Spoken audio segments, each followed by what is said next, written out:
Hey, what's up, YouTube? It's Petra. I'm back. I wanted to do a video today, even though today I had a stressful day at work. But regardless, I wanted to talk about books today. Books are really relevant to me. I've went through a period of time where I've read like so many books, great books, and so I wanted to share about those books today. The first book I wanted to talk about is The 48 Laws of Power by Robert Greene. I love this book. The book's really relevant to me because, like, laws of power, come on now. Power moves. Who doesn't want to make a power move or feel powerful or more in control? And so that one was a big thing for me, in a big part of my journey and who I've become. I still, even though it's been a long time since I've had that book, it was mine, but somebody stole it who I let borrow it, which was kind of like a sad time, which I could always buy it again. But anyway, I read it through a couple times, and I still, like, to this day practice some of that stuff, so it's kind of cool. And then so he's a big one for me, Robert Greene. I've also read his Art of Seduction. Right now I'm reading his Laws of Human Nature, which is a really powerful book, that just helps you like grow and expand if that's like something that you want to do, and helps you to be more accepting of like humans, and just like once you understand that every human being is different, it's like, man, it's just so powerful, to know that anything anyone does, like, that's a reflection of who they are. Has nothing to do with you, and you can react to it, or you can just be like, hey, that's, how they are, either you want to deal with them or you don't. You can remove yourself from certain situations. So that's probably the most powerful thing. Once I learned that, is like no one could hurt me. It's like they could talk like so much stuff to me and I'd be like, yeah, but how does like your opinion of me means nothing. Like, that's the way you feel about it. Like, okay, it's your problem, not mine. So that was like total power for me. In The Laws of Human Nature by Robert Greene, when I got to the part of the book where they talk about Martin Luther King Jr., I had to stop. I couldn't take it. It's just because, like, to me, he's like one of the most noble people that I've ever like read about, ever learned, ever, like, to this day, like, he's just, he's my idol. And all these books, a lot of these books that I read, they reference him. And it's just like, to me, that's so powerful. Like, he's that guy. Like just doing the right thing, and among, even in the midst of everything, like, he didn't let his fear overcome his purpose. And so I love that about him. Like, he's just, so that part of the book I had to stop. I was like, I can't right now, can't deal with this. He's too much, and I actually, and then I went through that part and I finally sat down one day and I read it, and I just, anytime I read about Martin Luther King, I cry. I don't care. He's just, he's like another kind of, like, I could only wish to be that selfless and that brave. So he's the man to me. He was referenced in, the, like I was talking about, The Laws of Human Nature. I have that book right here, actually. I'm almost finished with it. And the reason I haven't been able to finish it is because now I'm getting into these Audible books. And so I think Audibles are pretty dope. I've read a few, I mean, I've listened to a few of them now. Someone said that listening to Audible is still like almost as good as reading a book. So I was kind of happy about that because I felt like I was cheating. because I'm like, this isn't real. Like, just listening to the book, how am I learning?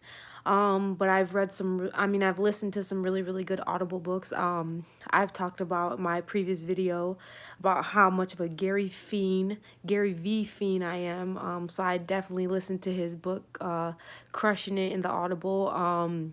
I just recently finished Ryan Holiday's The Obstacle is the Way. And I thought that one was super cool because a lot of NFL players, a lot of NBA players, coaches, like they listen to these kind of books, you know, and it's just like like the coaches will recommend them to their players, you know, and to me, I'm just like, yes, because I like to think of myself as like a quarterback, you know, when I get in, you know, when I'm in my kitchen cooking, you know, or when I'm, you know, delegating and doing these kind of things. Like I like to get in that mentality of like just savage, you know, but still at the end of the day trying to be a great leader and to be kind and compassionate and open, you know, which I think is really, really, really powerful. The now my as my journey goes on, the word leader is like that's how I'm seeing myself more and more as a leader. So, and I'm trying to sharpen these skills, and that's why books are becoming, they're always important to me, but now it's like they're different. It's like a different understanding that I'm trying to get from them. So that's why, you know, I've been doing audibles and trying to find different books. I recently read Ryan Holiday, The Ego is the Enemy. I hope I'm saying that. That's from my memory. I think that's the name, but that one was powerful.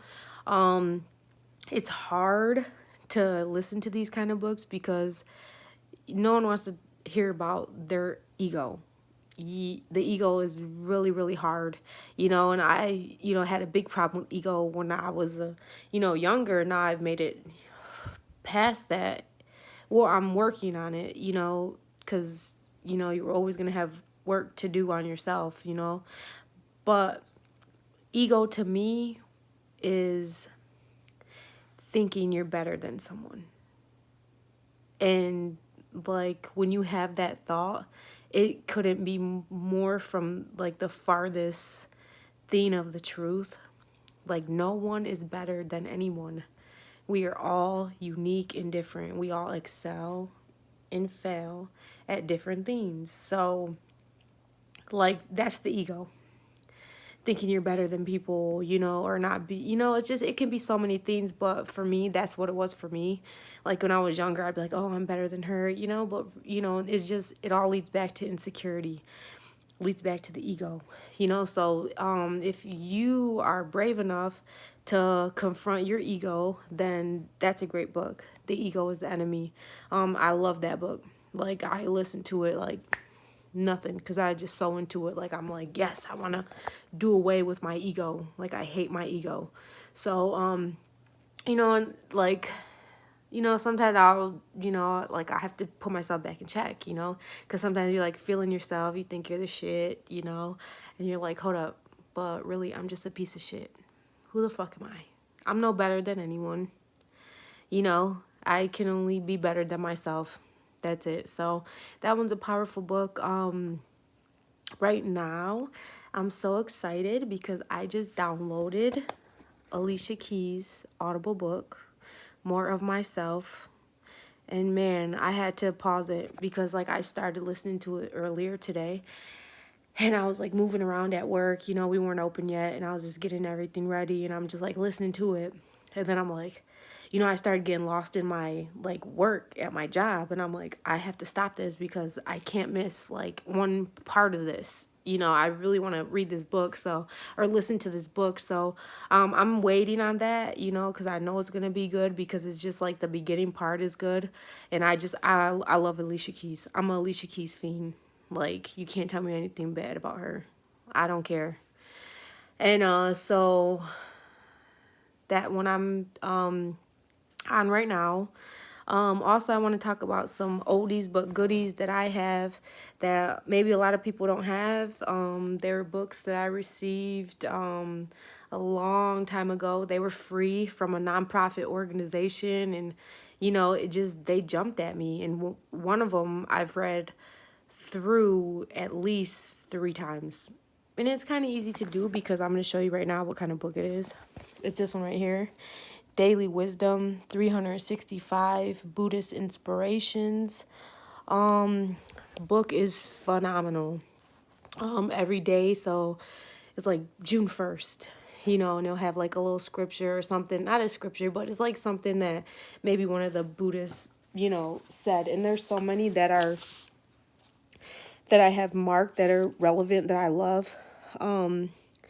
Like this one, I just opened the book and I have this one highlighted as one of my favorites. It's from March 23rd, and it says, realize that the journey to the center takes place within your own mind. Now, how powerful is that? Like, everything is from your own mind, Like, just the other day, like, the weather here in Michigan, I live in Michigan, was gloom and doom. And then I was like, man, I'm not going to let this get me down. Like, in my mind, I visualize sunshine because really, I'm just happy to be alive. So it doesn't matter to me if it's like rain, gloom. I'm going to choose to be happy and just to see sunshine. I'm alive. I don't care. And right now with the coronavirus, a lot of people have lost their lives, and I'm still here. So I'm happy and I'm thankful. Another book I want to talk about before I end today's YouTube is this one right here. It's called Becoming Your Own Therapist. Also, one of the books that I received from the nonprofit organization. Amazing book. I'm telling you. I'm just going to read something small. Okay. Instead of focusing on some supreme being, Buddhism emphasizes more practical matters such as, listen to this, such as how to lead our lives, how to integrate our minds, and how to keep our everyday lives peaceful and healthy. In other words, Buddhism always accentuates experiential knowledge and wisdom rather than some dogmatic view. That was powerful to me because it's just like Buddhism is not a religion. It's a way of being. And it's like a lot of this book, like when I look at this book, and I've read it numerous times through, in the bottom of it, right here, it says make your mind an ocean. And it goes in depth about it in the book, but like our minds get distracted like all throughout the day, and maybe we think about something and it's like joy, or maybe we have a memory and it's sadness, and then we have another memory and it's like happy, or someone does something, we go down, it makes us so the mind is an ocean, and it's like, and you don't want to stop the waves because you can't stop the waves of an ocean. So that's going to be natural that our minds are going to go up and down, different feelings and things like that. But when we accept the waves, and like say I get upset, and I can think now, really seriously, I can think now, but like, okay, it's just a feeling, like this too shall pass, and sure enough, that wave will pass. And in this book was so powerful to me, and I still tell people this right now. If someone breaks your heart, if someone hurts you, if you're hurt by something, really, that pain, for real, in the mind, only lasts 12 to 13 minutes. The more we harbor on it, the longer it lasts. By our own will, though. Like, we could let it go after 12 minutes. Like, I could be sad for 12 minutes and be like, man, this sucks. Like, and cry and do whatever I need to do. But after that 12 minutes, like, that is gone. Like, you're going to choose to hold on to it, or you're going to choose to allow it to go, just like the waves of an ocean. So, man, once, like, if you're into this kind of stuff and you like to, like, grow and elevate and have control of your mind, like, that is so powerful. Like waves of an ocean. This too shall pass, and it'll be okay. that's a huge one. That elevates my happiness. I really appreciate people who watch my channel. And I'm happy I get to share my thoughts on these books. And if anyone has any comments or any questions about books, hit me up. If you want to get reminded of one of the books, just, I guess, replay my video. But thanks for checking me out, and I hope you guys have a great night. Be safe. Bye.